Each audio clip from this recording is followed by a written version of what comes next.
안녕하십니까. 법과 통하면 행복으로 통한다. 통통 법률아 놀자의 박지훈입니다. 오늘도 저와 함께 법 이야기를 전할 네 분 소개합니다. 안녕하세요. 안녕하세요. 안녕하세요.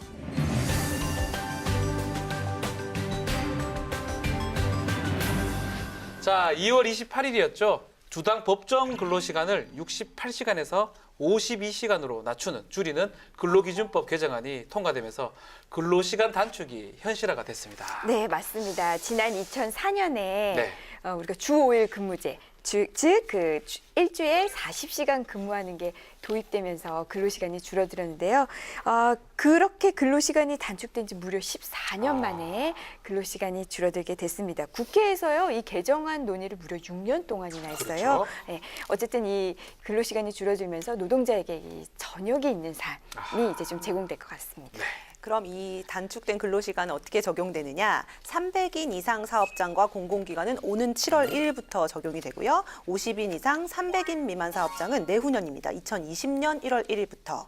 또 5인 이상 50인 미만 사업장은 2021년 7월 1일부터 주당 노동시간이 52시간으로 제한해야 됩니다. 순차적으로 적용이 되네요. 그렇죠? 맞습니다. 네, 그렇습니다. 또 대통령령에 규정된 관공서 공휴일을 근로기준법의 유급 휴일로 도입을 해서 중소 영세기업에게도 이제 공휴일을 보장하고요. 네. 또 사실상 노동시간 제한이 없는 그 특례업종 있잖아요. 특례업종 같은 경우에 5개 세부업종을 제외하고는 다 폐지했습니다.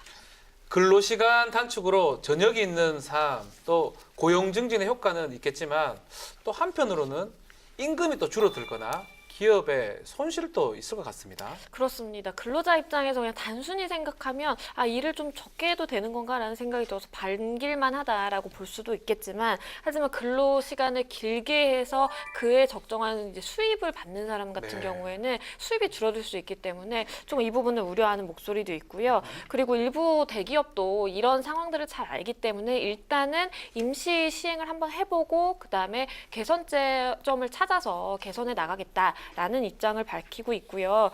근로기간 단축이 일단은 잘 정착되기 위해서는 과도기 기간이 반드시 필요하잖아요. 네. 좀 일단 시행을 해보고 개선책을 찾는 것도 나쁘지 않아 보입니다. 네. 이 앞서서 잠깐 기업들 얘기를 하셨는데 기업이요. 아무래도 이제 부정적으로 좀 그 효과를 벌써부터 좀 걱정하시는 분들도 있더라고요. 근데 이런 생각도 해봐요. 책상 앞에 오래 앉아 있는다고 항상 본인이 효율이 그렇죠.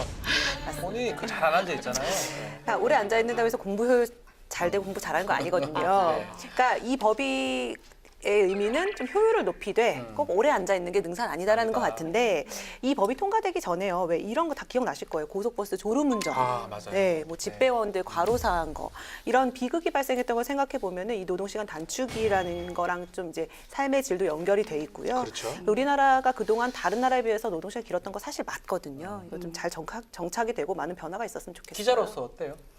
뭐 노동시간 말씀하시는 엄청 겁니까? 많잖아요. 네, 이게 약간 시간이 기다림의 시간도 많고 뭔가 효율적으로 일을 할 수 있는 구조는 아닌 것 같아요. 본인들도 뭐 불만이 많네요.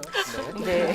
그렇습니다. 네. 앞서 여러분들이 말씀하신 것처럼 이제 이런 제도가 시작함과 동시에 각계에서 이제 여러 목소리들이 나오고 있는데요. 우선 이제 뭐 대기업이나 이런 공무원들, 여기에 이런 분들은 좀 우선은 반기는 분위기인 것 같고요. 그렇죠. 우선 일하는 시간이 줄어든다, 네. 일의 효율성을 높이겠다라는 측면으로 나오고 있지만, 뭐 책상에 앉아서 일을 하시지 않는 분들이 있어요. 그러니까 예를 들면 공장에서 기계를 돌리시는 분들, 이런 분들은 그러니까 이런 분들은 대부분 또 최저임금 받으시는 분들이 많거든요. 그럼 이런 분들은 연장 근로나 휴일 근로를 통해서 얻는 수당으로 본인의 수입을 좀 더 이렇게 늘리고 있어요. 근데 당장 이런 분들은 이 벌어들일 수 있는 수당 자체가 줄어드니까 이거 내 생계에 위협을 받는 거 아닌가라는 생각을 할 수도 있고요. 또 네. 이제 이런 영세 기업이나 중소기업 같은 쪽에서는 이거 일은 당장 공장은 기계는 돌아가야 되는데 사람은 못 쓰니까 그럼 추가로 사람을 써야 되나? 우리 지금 최저임금도 올라서 힘든데 또 추가 고용까지 이러면서 또 어려움을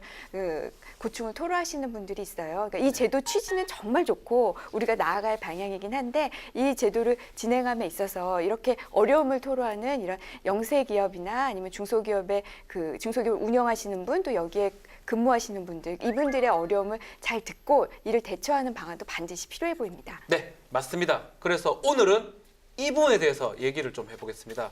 근로시간 단축을 해서 사업주는 물론 노동자들도 많이 또 기대도 하면서 우려도 지금 하고 있는데, 법적으로 어떤 변화가 있는지 또 보완책은 무엇인지 자 알아보도록 하겠습니다. 자 보시면 좋을 것 같아요. 자 그럼 어떤 법을 봐야 할까요? 네, 오늘 우리가 살펴볼 법은 세 가지인데요. 고용정책기본법과 소상공인보험 및 지원에 관한 법률, 그리고 마지막으로 조세특례제한법 이렇게 세 가지입니다. 네. 먼저 이 고용정책기본법이라는 건요. 국가가 고용에 관한 정책을 수립 시행하고 근로자의 고용 안정, 또 기업의 일자리 창출과 원활한 인력 확보를 지원하고 노동시장의 효율성과 인력 수급의 균형을 도모하려는 것으로 1993년 12월 27일에 제정된 법률입니다. 네. 네, 다음으로 소상공인 보호 및 지원에 관한 법률이 있는데요. 줄여서 소상공인법이라고도 우리가 얘기를 하죠. 네. 소상공인의 자유로운 기업 활동을 촉진을 하고 또 성장을 도모해서 국민 경제 균형 있는 발전에 기여하자라는 취지로 제정이 됐고요. 1997년 4월 10일에 제정이 됐습니다. 제정 당시에는 소기업 지원을 위한 특별조치법이라고 이름이 돼 있었어요. 그런데 두 차례 법 이름이 개정이 돼서 이제 현행 명칭이 됐습니다. 마지막으로 이 조세 특례 제한법입니다. 이건 제가 소개를 하겠는데요. 과세의 공평을 기하고 조세 정책의 효율적으로 수립하고 국민 경제의 건전한 발전을 위해서 1965년 12월 22일에 제정이 됐습니다. 조세 제한 특례법까지 같이 보도록 하겠습니다. 20대 국회 발의현황 소개해 주시죠. 이 고용정책기본법은 현재까지 20건이 발의가 됐는데요. 네. 모두 계류 중이에요. 그중에 오늘 우리가 살펴볼 거는 근로시간과 관련된 것만 살펴보도록 하겠습니다. 네, 다음으로 소상공인법은요. 현재까지 총 12건이 발의가 됐고 그중에 1건이 처리되고 11건이 계류 중에 있습니다. 처리된 내용은요. 소상공인을 위해서 전자상거래를 활성화하는 내용, 그리고 스마트 기기를 이용해서 결제 시스템을 도입하는 그런 지원 사업을 추가하는 것이고요. 마지막으로 조세특례제한법은 네. 현재까지 총 249건이 발의가 됐습니다. 그중에 129건이 처리가 되고요. 120건이 계류 중에 있는데요. 참 건수가 많죠. 그렇죠. 이 중에 우리가 살펴볼 소상공인과 자영업자와 관련된 법안은 모두 8건입니다. 자, 이 세 가지 법률을 중심으로 얘기를 좀 하겠습니다. 먼저 근로시간 단축 얘기를 좀 해야 될 것 같아요. 이게 보니까 19대 국회부터 20대까지 한 6년에 걸쳐가지고 논의가 됐는데 어떻게 좀 결실을 맺게 된 겁니까? 우선 왜 이런 논의가 나왔는지 네. 그 배경부터 살펴보면요. 왜 근로시간을 단축하려고 했을까요? 그만큼 우리나라가 너무 오래 근무해야 좀 쉬자! 그러니까요. 네. 이 2015년 기준으로 해서요. 우리나라가 멕시코에 이어서 일 많이 하는 국가 2위라고 합니다. 이게 어차피 할 거 이리 하지 그죠? 얼마나 일을 다른 멕시코 나라보다 따따따따 이게 쉽단 말이에요. 얼마나 다른 속상하네요. 나라보다 일을 더 많이 하냐 봤더니 그 우리나라 노동자의 연간 근로시간이 2071시간이래요. 근데 아. OECD 평균은 1692시간이거든요. 제가 이렇게 더하기 빼기 해보니까 네. 우리가 평균보다 379시간을 더 일해요. 79시간. 날짜로 치니까 평균 약 16일 정도를 더 일합니다. 그러다 1년에 보니까 16일 말하는 그렇죠. 거죠. 그러다 보니까 야근은 뭐 늘상 있는 일 그렇죠. 이렇게 될 수밖에 없겠죠. 야근 안 하시는 분 안 계시는 거 아닌가요? 저는 일주일에 하루 이틀은 무조건 정해진 야근이 있고 네. 이 사건이 터지면 당연히 뭐 야근을 하는 그렇죠. 거고 그런데 익숙하다 보니까 뭐 내가 몇 시간 일하는지 이런 거 계산도 잘 안 해본 것 주말에도 같아요. 일하지 않나요? 네. 일요일도? 그러니까 신문이다 보니까 막 월요일자 때려치고 싶죠 한 번씩. 네, 그래요. 잘 다니고 계시니까. 그러니까 포독청이라 그래서 다닐 법이 수밖에 필요한 없죠. 네. 근데 어쨌든 이런 사회 분위기 속에서 근로시간이 삶의 질하고 연결된 문제다. 네. 이런 중요성이 특히 젊은 세대들한테 많이 커지게 됐고요. 최근에는 일하고 생활의 균형을 맞춰야 된다. 워라벨 들어보셨을 거예요. Working Life Balance. 맞습니다. 이게 거의 사회적 담론 수준으로 지금 떠오를 맞아요. 만큼 이 긴 근로시간, 노동시간에 대해서 좀 개선돼야 된다. 여기에 대해서는 공감대가 있는 것 같습니다. 공감대가 됐지만 또 법이라는 걸 바꾸기가 쉽지가 않거든요. 맞아요. 그만큼 국회에서 상당한 논의를 했는 거죠. 맞습니다. 지난 2004년에 주 40시간 이제 근로시간이 규정이 됐잖아요. 네. 근데 실제로 근로시간은 감소하지가 않았죠. 그래서 2012년부터 이 근로시간 문제가 다시 새로운 이슈로 이제 떠오르게 됐어요. 그래서 이후 2013년도에 그 당시 김성태 의원이 개정안을 냈었는데 재계와 중소기업의 강제 강력한 그 반발이 있었습니다. 아하. 네, 이듬해 10월에는요, 권성동 의원이 또 연장 근로 한도를 1년간 주 20시간까지 허용하는 법안을 제출하면서도 논란이 점화가 되기도 했었는데요. 여야 간 합의를 찾지 못하면서 끝났습니다. 그렇게 이제 이 사안 자체가 19대를 넘어서 20대로 넘어오겠는데 여기서도 쉽게 되지가 않았었어요. 맞습니다. 진통이 많았어요. 네. 2016년에도 관련 법안들이 나왔는데 논의가 진전이 전혀 없었는데 지난해 3월에 고용노동 소위원장이었던 이 하태경 의원이 일주에 최대 근로시간 52시간을 규정을 사업장 규모에 따라서 순차적으로 적용하자. 지금과 네. 굉장히 유사한 법안이죠. 이 안을 합의했다 이렇게 발표를 했다가 재계가 반발하면서 무산이 된 바가 있고요. 이후에 민주당, 한국당, 당시의 국민의당 이렇게 여야 3당 환노위 간사들이 논의를 했습니다. 또 지난 2월에 김성태 의원이 민간기업 공휴일 유급휴일화를 제시하고 관련 법안을 발의하면서 이 근로시간과 관련한 협상에 새로운 전기가 마련이 됐습니다. 그리고 지난 2월 28일 날 국회 본회의에 이제 6년 만에 통과가 됐는데요.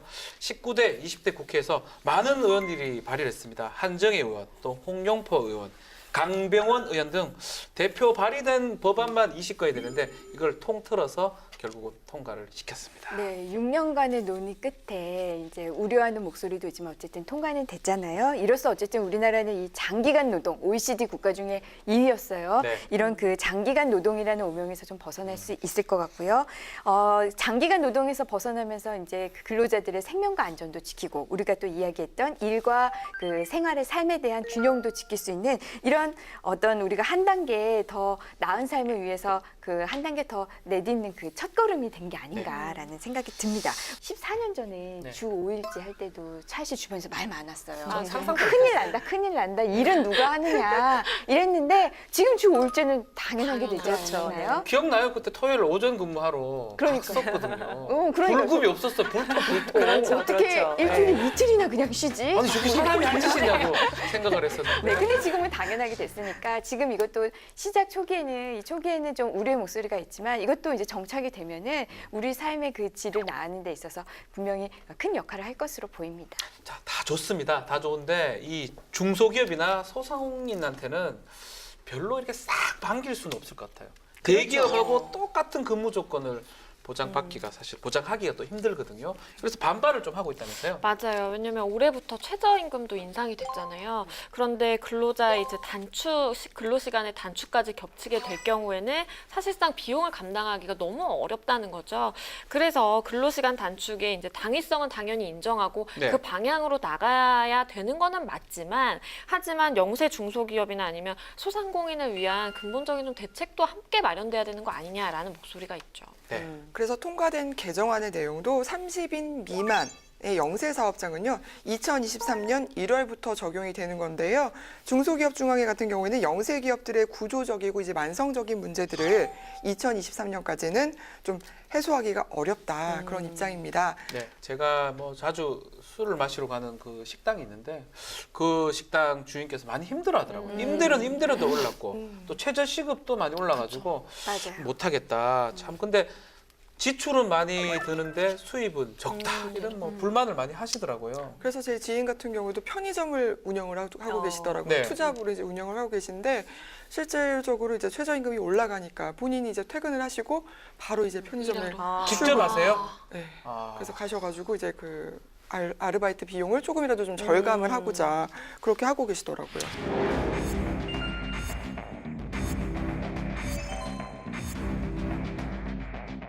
또 이런 얘기 들어보면 사업주분들도 고민이 참 많겠다. 법이 이제 근로에 관한 법이지만 사업주분들도 직접 영향을 받게 되니까 그런 생각도 들고 또 한편으로는 근로자 입장에서도 조금 생각해봐야 될 게 있는 것 같아요. 네. 이게 제대로 정착돼야 혜택이 올 텐데 법은 개정이 됐지만 뭐 현실에서 잘 적용이 안 될 수도 있는 거고 네. 아까 임방글 변호사님께서도 말씀하신 대로 연장 근로수당 같은 걸로 생계에 좀 의존했던 분들 같은 경우도 영향을 받을 수 있으니까 좀 보완이 돼야 될 구석들이 좀 있는 것 같습니다. 글쎄요, 이게 참 법이 바뀌어서 마냥 좋아할 수는 없을 게 소상공인이나 또 중소기업 같은 경우는 또 운영이 그렇고 또 본인 입장에서 연장 근로를 해서 수당을 받아야 될 사람 입장에서도 마냥 좋을 수는 없을 것 같아요. 그래서 꼼꼼한 후속 대책이 꼭 필요한 상황인데요.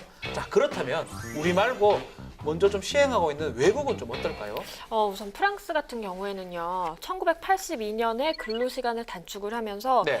적극적인 기업을 대상으로 보조금을 지급을 했습니다. 그리고 주 35시간제를 지금 시행을 하고 있는데 그 시행을 하면서 최저임금 노동자에 대해서는 근로시간이 단축되더라도 지금 기존에 받던 월급을 유지되도록 또 보조를 해줬다 그래요. 이런 게 참 좋죠. 야, 이 독일도 가봤지 않겠습니까? 그래서 뭐 물어보지는 못했어요. 말씀은 늘 한 2주에 한 번씩은 다녀오시는 것 같아요, 독일은. 4일 있었어요. 4일 있었는데 프랑크푸르트라고 4일 있었는데 독일도 보니까 노사가 근로 단축을 이뤄내면서요. 감소된 임금을 또 보존해주고 정책을 또 그래서 프랑스, 독일 똑같은 것 같아요. 근로자 생계도 보장해주면서 또 노사의 어떤 사업주 부담도 줄이는 둘 다 조금 하는 방식의 국가의 어떤 재정 부담이 있는 상황이 아닌가 이렇게 보입니다. 네, 맞습니다. 거기에 하루에 8시간 근무를 초과하면 안 되는 독일 같은 경우에는요. 근로시간 유연성을 높이기 위해서 근로시간 저축 계좌제라는 독특한 제도를 만들었습니다. 뭐예요, 그게? 그 회사와 계약한 예. 근로시간을 이제 초과했을 때 자신의 이제 계좌에 저축을 해뒀다가 뭐 휴식이라든지 휴가가 필요할 때 꺼내 쓰는 겁니다. 그런 제도인데요. 만약 하루에 10시간을 일을 했다면 뭐 초과된 2시간은 저축을 해놨다가 또 만약에 반대로 미리 앞당겨서 휴가를 썼다면 그 시간만큼 나중에 벌충을 하는 마이너스 계좌제도 같이 운영이 되고 유연하네요. 있습니다. 이주선 기자 같으면 이번 달은 거의 나갈 필요 없겠어요. 나와주지 않는다는 게 문제죠. 이게 적용되면 통장이 적용이 안 돼요. 이주선 기자 같으면 벌써 다 썼어요. 안 가도 되죠. 독일 가야 되나 봐요, 저. 와, 이거 상당히 괜찮네요. 가까운 나라 일본도 한번 볼게요. 일본도 네. 우리나라랑 이제 근무 형태가 비슷하다고 하는데 일본도 일주일에 40시간을 초과해서는 안 돼요. 근로시간이.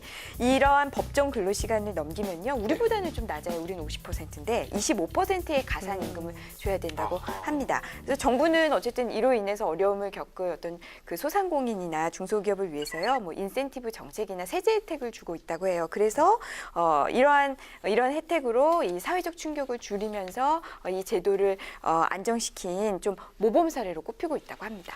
예, 자 그럼 우리한테도 필요한 보완 대책이 뭔지 좀 얘기를 좀 해봐야 될 것 같은데요.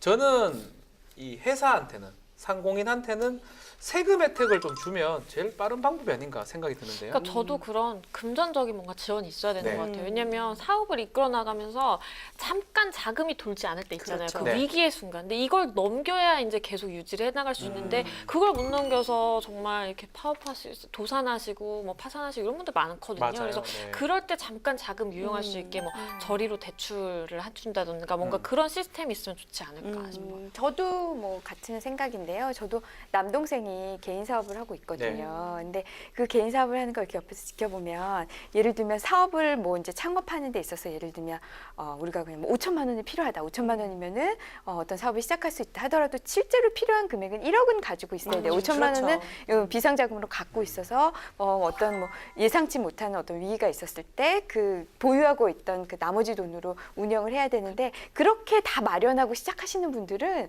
원래 돈이 많으신 분들 외에는 맞아요. 어려워요. 없어요, 특히 이제 잘. 청년들 같은 경우에는 특히 목돈을 갖고 있기가 어렵잖아요. 좀 빌려줘요 누나가. 저도 제 목돈 여하튼 그래서 이렇게 저리로 대출하는 거 좀 그 조건을 또 너무 엄격하게 보지 말고 좀 저리로 대출하는 그런 이런 이 사업 자금 조달 방안을 좀 마련해 주는 게 필요할 것 같습니다. 상당히 괜찮은 것 같은데요. 네, 저도 아무래도 이 소득을 보장해 줄 수 있는 실질적인 좀 제도를 만드는 게 필요하다고 생각이 드는데요. 네. 또 다른 생각으로는 요즘 사람들이 현금보다는 카드를 많이 이용하잖아요. 카드 쓰죠? 그 카드 가맹점 뭐 수수료라든지 뭐 그런 데 있어서 카드 수수료를 좀 보장해 주는 시스템, 세제 혜택을 주는 게 어떨까 그런 생각도 좀 드네요. 네. 그 이제 괜찮은 것 같아요. 말씀들을 듣다 보니까는 아까 양재인 변호사 말씀하신 이런 잠깐의 뭐 돈이 돌지 않는 뭐 동맥경화나 예상치 못한 상황에 대비한 그런 좀 여유 자금 이런 것들이 소상공인 입장에서는 내가 사업을 할 수 있는 안전망이 없다 이런 느낌을 받을 것 같거든요. 이제 그런 어떤 사회적 안전망을 깔아줘야 하는데 된다는 의미에서 이제 중요할 것 같고 또 창업 같은 거 말씀하시는데 지원하면서 정작 좀 자신의 일을 할 수 있는 그 뭐 세이프티 넷, 그 안전망 진짜 없는 것 같거든요. 네. 그래서 뭐 보험을 들게 한다든지 이런 것도 좀 도와줘야 될 것 같고요. 최저임금은 이미 이제 국가에서 대책을 마련하고 있는 거고 또 이제 또 앞서 박 변호사 말씀하신 높은 임대료에 대한 대책 이렇게 좀 정책이 정말 정작 필요한 곳에 가서 탁탁 꽂혀야 되지 않을까 그런 생각이 듭니다. 뭐 좀 잘 되고 있는 것처럼 보이지만 네. 하나하나 들여다보면 네. 뭔가 좀 부족한 부분도 네. 있긴 있거든요. 지금 취업 포털 조사에 따르면 고용주 5명 중에 1명이 기존의 아르바이트생을 축소하고 있다라고 축소하는 것을 고려하고 있다고 지금 얘기를 합니다. 특히 작년보다 이 최저임금이 16.4% 올랐거든요. 7,530원입니다. 이게 부담이 갈 수밖에 없거든요. 그렇죠. 최저임금이 오른 거는 삶의 질 향상이라는 차원에서는 뭐 당연히 반겨야 되는 일이지만 사실상 그 돈을 월급을 줘야 되는 입장, 고용주 입장에서는 아무래도 부담일 수밖에 없겠죠. 그래서 네. 실제로 소상공인 연합회가 조사한 바에 따르면은 최저임금 상승으로 인한 대책으로 어떤 대책을 마련하고 있냐 물어보니까 1인 경영이나 아니면 가족 경영으로 전환하겠다라는 응답이 거의 50%에 가까운 46.9%가 나타났고요. 그 뒤로는 아니면 근로자를 줄이겠다, 감축하겠다, 그리고 제품 가격을 인상해서 충당하겠다라는 응답이 있더라고요. 이게 그렇게 다 좋은 게 아니라니까요. 지금 양윤선 기자 지인처럼 결국은 본인이 직접 와서 일을 할 수밖에 없는 상황으로 오지 않을까 생각이 들고 그래서 사업주도 부담이 증가되면 그만큼 아르바이트생이라든지 그 근로자의 일자리가 또 사라져 버리거든요. 맞아요. 그래서 발의된 법안이 있습니다. 네. 정부가 예전에 이 임금 부담 능력이 부족한 이 영세한 소상공인을 대상으로 자금을 지원해주겠다고 약속을 했거든요. 네. 그래서 이를 뒷받침할 수 있는 그 근거 규정을 마련하자라는 것으로 작년 11월 2일에 서영교 의원이 대표 발의한 법안이 있습니다. 아니, 법안 보니까 30인 미만 사업장을 운영한 사업주에게 근로자 1인당 월 13만 원을 최대 지원하는 정책인데요. 이거 다 똑같아요. 저는 다 좋아요. 그렇죠. 우리 돈이 있어야 되지. 이게 우리 돈 세금이 있나 예산이? 나 이게 걱정이에요. 그렇죠. 저도 뭐 취지는 공감을 하는데 이게 과연 언제까지 지원을 해줄 수 있는 것이며 또 세금으로 임금을 지원한다는 것 자체도 사실 원래 조금 거잖아요. 이상한 그렇죠. 거잖아요. 이상하죠. 그 지원책 아까 말씀하신 대로 이 30인 미만 사업장 운영하는 사업주랄지 또 월 평균 보수 190 미만 근로자에게 적용된달지 이런 조건들이 딸려 네. 있거든요. 근데 이게 현실적이냐 이런 의문도 제기되고 현실적이지 있어요. 않다. 네. 네. 현실적으로 이거 누가 충족하겠냐 받기 너무 어렵다 이제 이런 얘기고요. 실제로 이제 국회에서 이제 이거 관련한 토론회를 연 걸 보니까 최저임금을 부담하기 어려운 업종은 좀 따로 고려해줘야 되는 거 아니냐. 네. 혹은 연령에 따른 별도의 뭐 최저임금을 정해야 된다 이런 여러 가지 아이디어가 나오고 있더라고요. 업계 요구가 이제 나오고 있던데 네. 이렇게 여러 가지 측면에서 중소상공인에게 부담을 지우는 구조적 문제를 해결할 수 있는 방안이 무엇인지가 같이 고민이 돼야 될 것 같아요. 네, 최저임금 관련해서 어떻게 중소상공인한테 도움을 줄 수 있을지 이런 부분들을 좀 더 구체적으로 논의가 돼야 되지 않을까 생각이 듭니다. 그중에 우리 양윤선 기자가 힌트를 하나 준 것 같아요. 제가 봤을 때는 카드 수수료 지원 이거는 당장 좀 해결할 수 있는 아니면 당장 할 수 있는 문제로 생각이 들거든요. 그렇죠. 저는 사실 다니다 보면 지갑에 현금이 뚝 떨어질 때가 있잖아요. 맞아요. 네. 그럴 때 너무 민망해요. 1,000얼마, 2,000얼마 이거 카드 내밀기가 뻔히 수수료라는 거 그렇죠. 아니까 좀 민망하고 죄송하더라고요. 그래서 가끔은 또 안 된다고 단호하게 거절하시는 분도 계세요. 그럴 때는 그냥 이제 계좌이체해드리거나 그런 적도 있어요. 아, 저는 편의점에서 900원에 물품을 사먹었는데 900원. 현금이 없는 거예요. 묻지 마요. 어디까나. 그래서 너무 눈치가 보여서 카드를 드리면 죄송합니다. 그랬는데 인터넷으로 사실 결제를 할 때는 소액도 사실 별 부담이 없거든요. 근데 아무래도 면대면에서는 괜히 죄송스럽습니다. 만 원 이하는 안 하게 되는 거죠. 똑같아요. 저도 이제 사실 뭐 라면 같은 걸 제가 좋아하니까 분식집에 가면 맞아요. 그 봐요, 슬쩍 카드기가 있는지. 그래서 분식집에 가서도 조금 미안하잖아요. 2,000원, 뭐 5,000원짜리, 3,000원짜리 라면 먹으면서 카드 끊기도 맞아요. 미안하고 네. 또 택시를 제가 많이 타는 편인데 택시를 탔을 때도 많이 좀 특히 카드 된다라는 걸 확인하고 좀 타는 경향이 있거든요. 상당히 저도 사실 좀 면대면으로 좀 소심합니다, 사실은. 저는 이분들이랑 되게 다른 것 같아요. 저는 저는 거의 카드 사용만 네. 하는데 1,000원 미만을 결제하면서 한 번도 이렇게 주저한 적이 없거든요. 당연히 해야 된다고 저는 생각을 해서 오히려 거부하면 거부하는 게 안 되지 않나요? 불법이지 그렇죠. 않나요? 그거는 한데 예. 인정이 없네. 상관이 없이 가능한 거니까 네. 카드 사용을 해야 한다는 입장이라서요. 네, 그렇습니까? 그렇습니다. 저는. 이게 내가 왜 이거 쓰면서 눈치 봐야 되나 이런 생각 드는 것도 그쵸. 있고 사실 입만 돌면서 말이 맞죠. 근데 한편으로는 오죽하면 저렇게 손님한테 싫은 소리를 할까 네. 그런 생각이 또 드는 것도 맞거든요. 네, 이 수수료가 사실 얼마인지 제가 궁금해요. 뭐 0. 몇 퍼센트 그래서 제가 예. 제가 찾아봤어요. 지금 현행 여신 전문 금융업법에 따르면요, 우선 영세한 가맹점들에 대해서는 수수료를 좀 우대해서 네. 적용하도록 되어 있어요. 그게 이제 연간 매출액에 따라서 수수료율이 좀 달라지는데요. 연간 매출액이 3억 원 이하다 하는 그런 가맹점은 최대 0.8%고요. 네. 연간 매출액이 3억 원을 넘지만 5억 원 이하인 곳, 이곳은 최대 1.3%. 그리고 5억 원을 넘는 가맹점은 2.5% 수준의 최고 수수료를 적용하고 있다고 합니다. 구체적으로 좀 설명해 주세요. 이게 뭐 얼마 정도 된다는 거예요? 네, 가맹점 연간 매출액 규모 산정 시에 부가가치세 이외에 각종 세금이 들어가는데요. 부담금이라고 합니다. 교육세 그리고 건강부담금 등이 포함이 돼 있는데요. 연간 매출액이 부풀려지고 있는 게 문제입니다. 네. 예를 들어 담배 한 갑을 4,500원에 팔면 부가가치세를 빼도 2,900원이 세금으로 들어간다는 거죠. 이러니 연간 매출액이 5억 원을 넘겨서 우대 수수료율을 1.3%를 적용 못 받는 중소자영업자 수가 수만 명에 이를 거란 얘기가 나오고 있습니다. 그러니까 기사를 보니까 연매출 3억 원 이상의 3억 원인 가맹점은 연간 수수료가 132만 원 그러네요.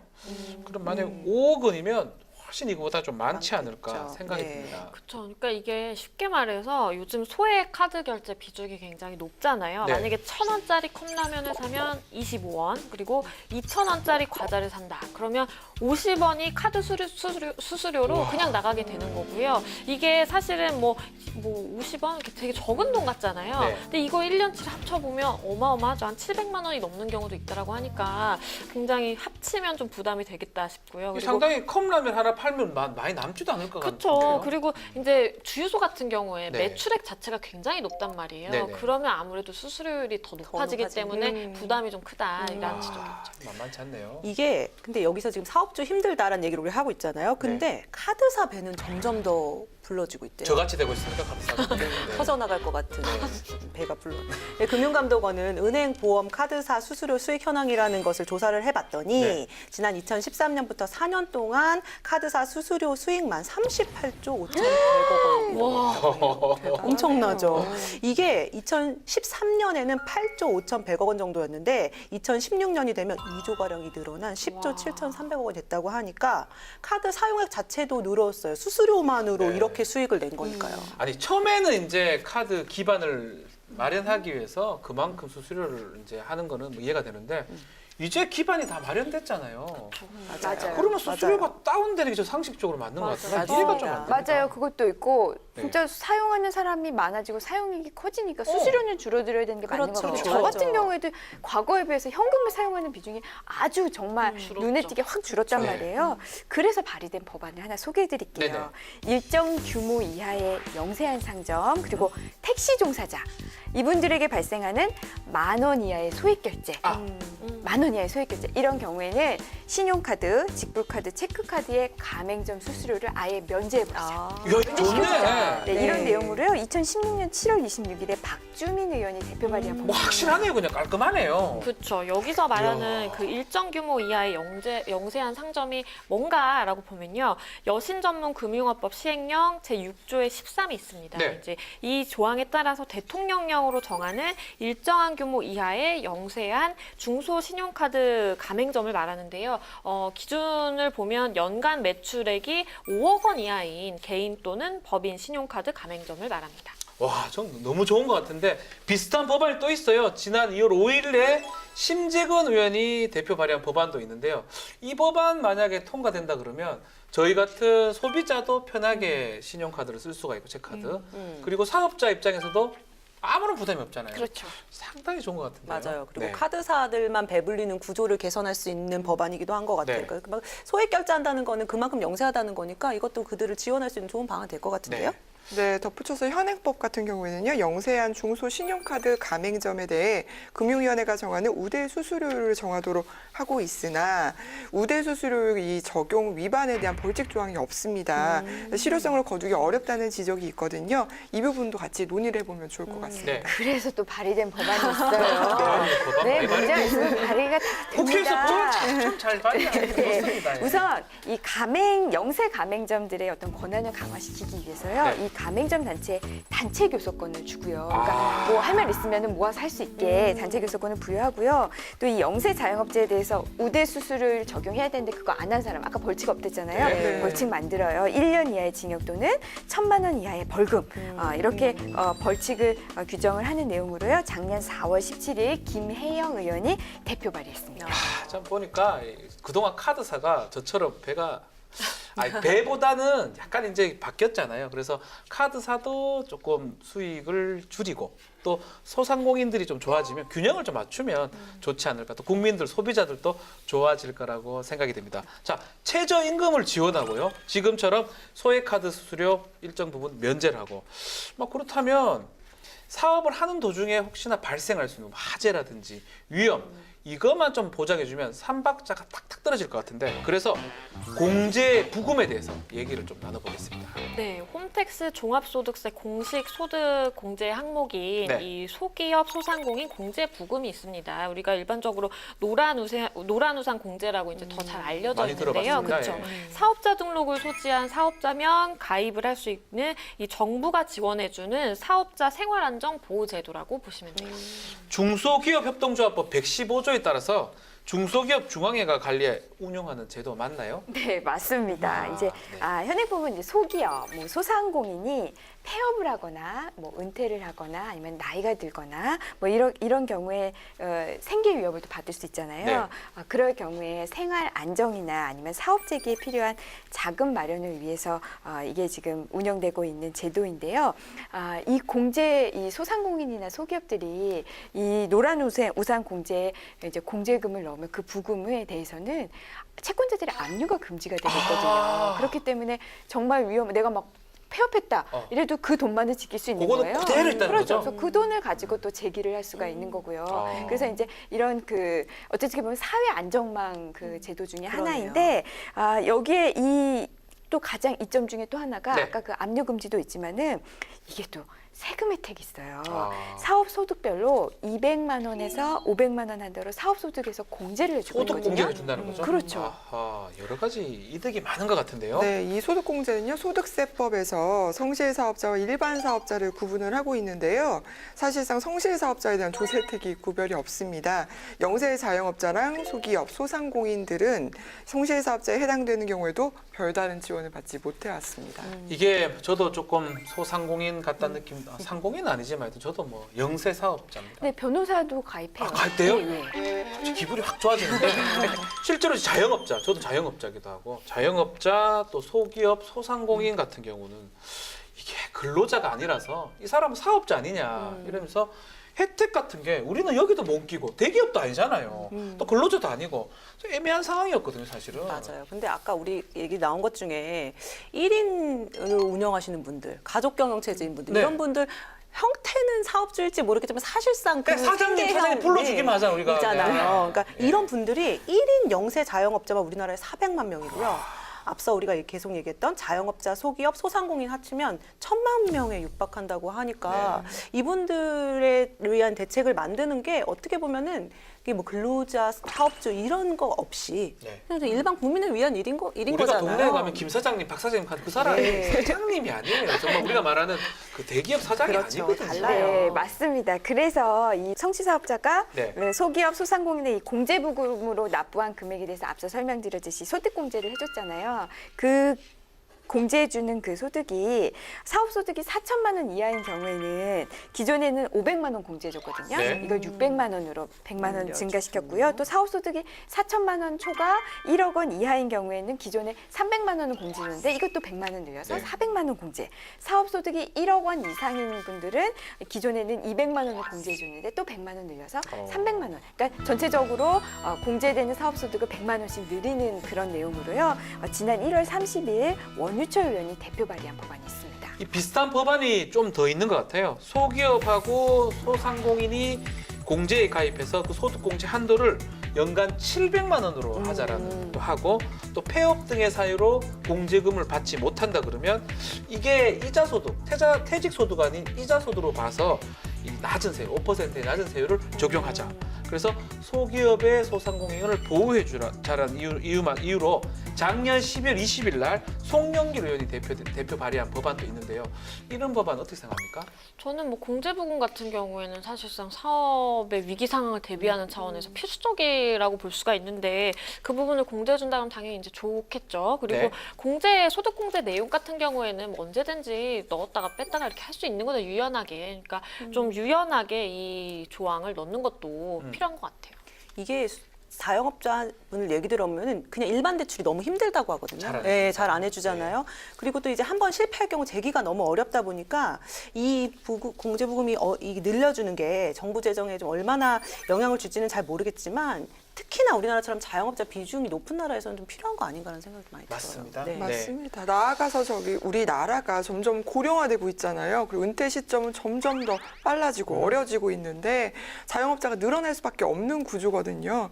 이럴 때 나라가 나서서 좀 은퇴 후에 성공적으로 삶을 꾸려나갈 수 있는 바탕을 마련해주는 그런 지원책도 마련해야 된다고 생각이 듭니다. 네, 지금까지 근로시간 단축, 최저임금 인상으로 인해서 영세 소상공인의 부담에 대해서 좀 얘기를 하면서 덜어줄 수 있는 방안에 대해서 몇 가지 살펴봤는데요.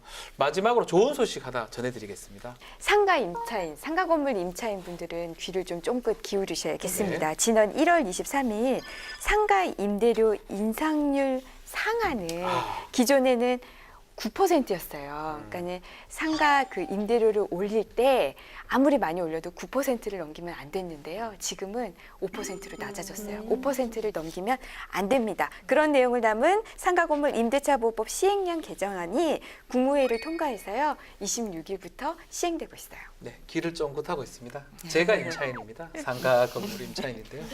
예, 2002년에는 12%였는데 또 2008년에는 9%로 낮췄다가 지금은 10년 만에 다시 5%로 낮췄네요. 네, 맞습니다. 이 시행령 개정으로요, 상가 임대인은 이제 기존 임차인을 상대로 임대료를 조정할 때 기존 금액 대비 5%를 올릴 수 없게 됐는데요. 다만 새로운 임차인과 신규 임대차 계약을 맺을 때는 인상률 상한을 따로 적용받지는 않습니다.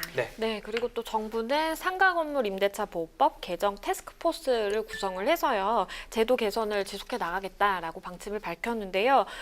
구체적으로는 뭐 권리금 보호 대상의 전통시장을 포함시키는 거, 그리고 계약갱신 청구권 행사 기간을 연장하는 거, 그리고 또 건물주가 뭐 재건축이나 철거 등의 사유로 임대차 계약 연장을 이제 거절하는 경우가 있는데 그럴 때 임차인을 어떻게 보호할 것인지 그 보호 방법 같은 거 이제 논의를 해서요. 9월 중에 추가 대책을 내놓을 예정이라고 합니다. 네, 지금까지 사업주의 입장에서 얘기를 좀 해봤습니다. 자, 다음은 근로자 입장을 좀 얘기해야 될 것 같아요. 근로시간이 확 줄었기 때문에 그러면 삶이 행복해질까요? 아까 우리 얘기했던 타임머신 타고 주 5일제가 실시되던 때로 돌아가면요. 네.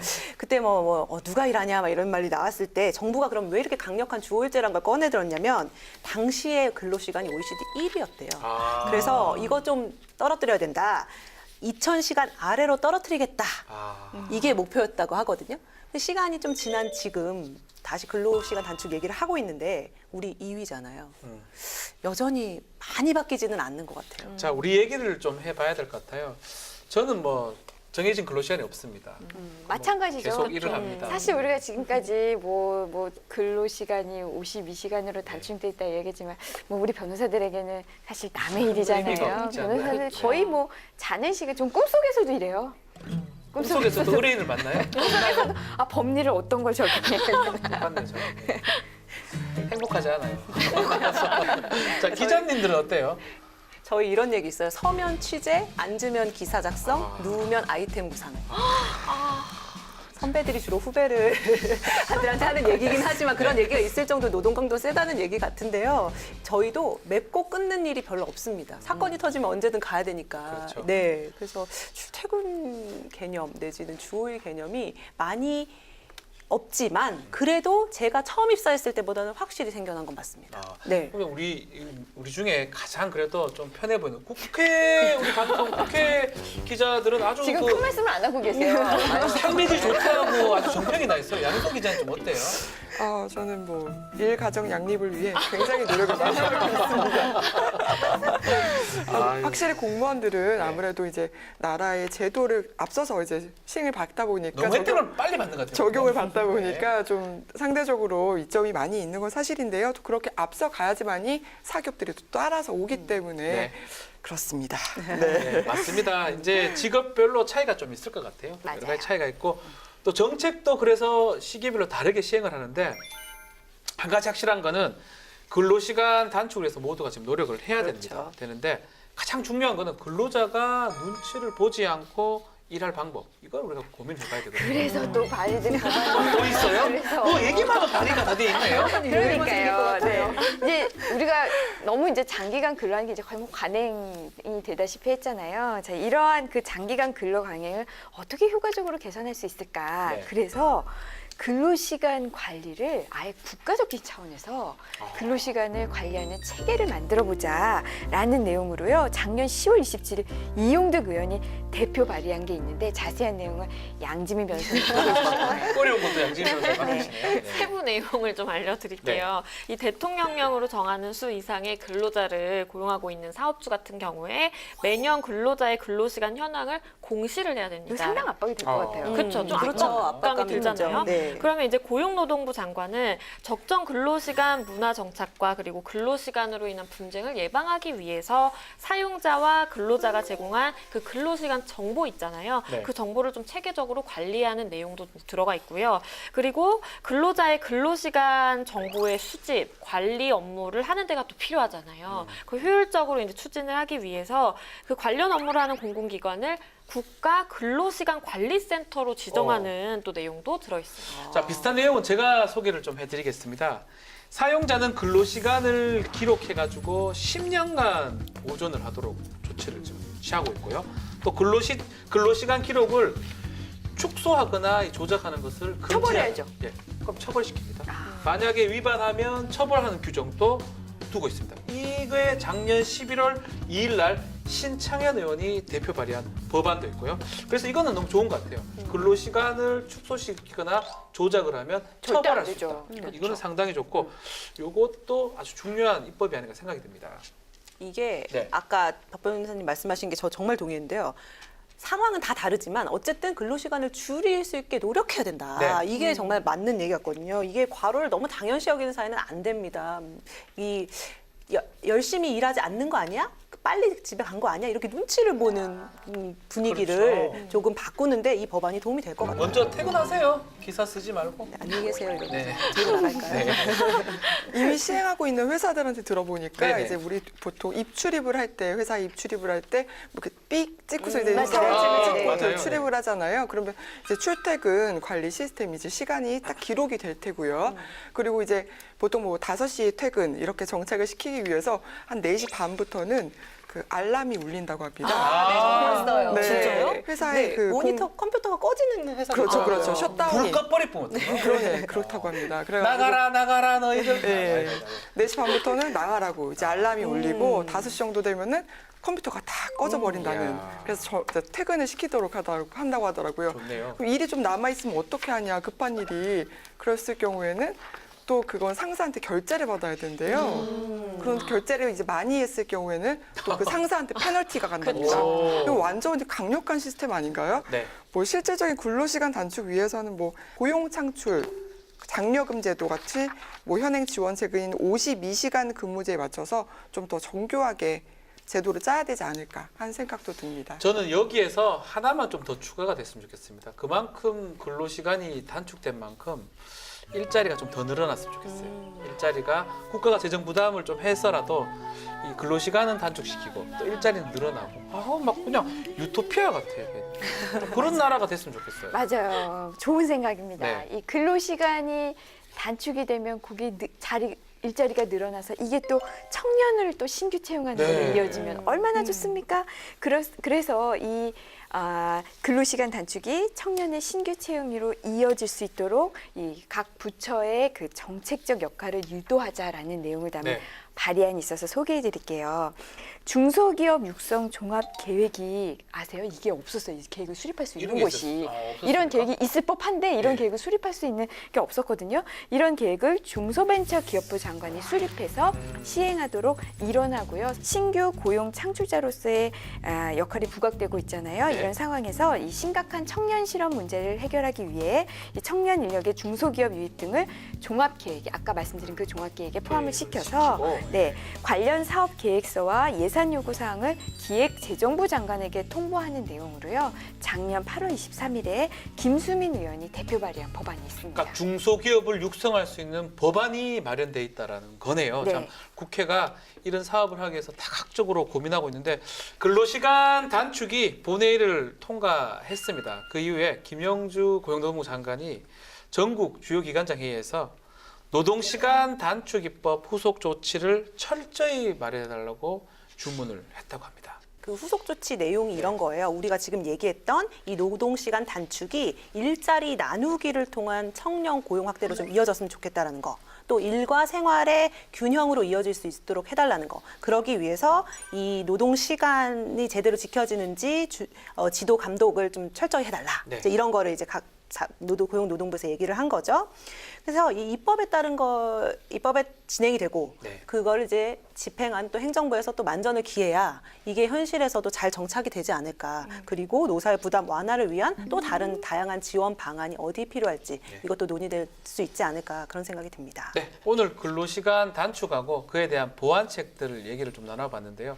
이 보완책들이 뭐 최저임금이라든지 이런 것들이 있는데 정부가 꼼꼼하게 대책을 마련하기를 저희도 좀 바라겠습니다.